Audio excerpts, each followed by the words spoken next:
आज एगो नया दौर चल रहा बा। आजकल के संगीत जो चल रहा बा, आदरणीय भिखारी ठाकुर जी के जो गायकी में मिठास बढ़ुए,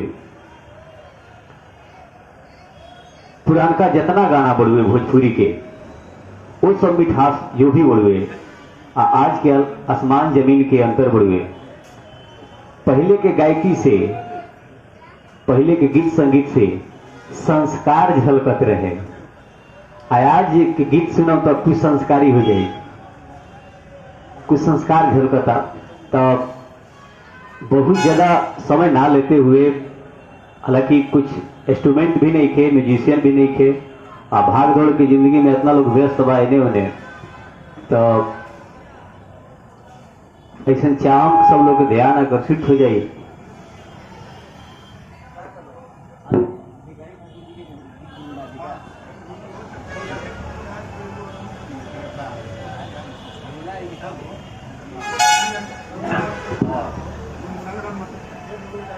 वैसे तो भिखारी ठाकुर के बहुत सारा गीत बढ़े, लेकिन एगो पिछले बार जना घड़ी बाढ़ आई रहे, वो घड़ी हम गीत गईले रही, कैसेट में गईले रही, बड़ी लोग पसंद कैलस। कुछ रंगमंच से जुड़ल मित्र साथी लोग जे पिरौटा टीचर ट्रेनिंग कॉलेज में कार्यक्रम होते रहे, वही में गीत दिल रहे लोग आगे के हमरा मिलल, बहुत आनंद आई। और गीत गई अच्छा हमको 2 लाइन तो सब के सुना दी।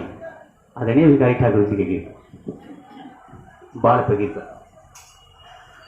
गंगा जी के भरली अररिया नगरिया, दाहात बाटे हो ए गंगा मैया पनिया में जनिया रोवत बाड़ी, कंता विदेश मोरे हो ए गंगा मैया पनिया में जनिया रोवत बाड़ी, कंता विदेश मोरे हो।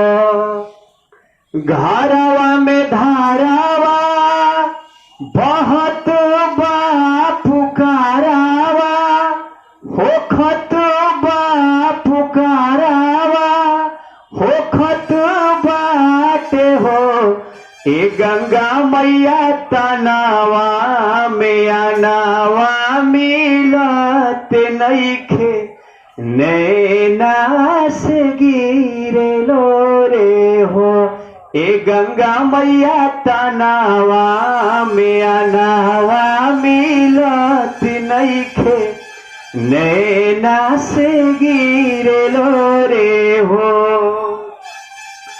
1341 साल सावन सूदी घरे में न रहल खुदी हो ए गंगा मैया सुखावा में लुकावा लगाई के, भैलू काहे निपट कठोरे हो।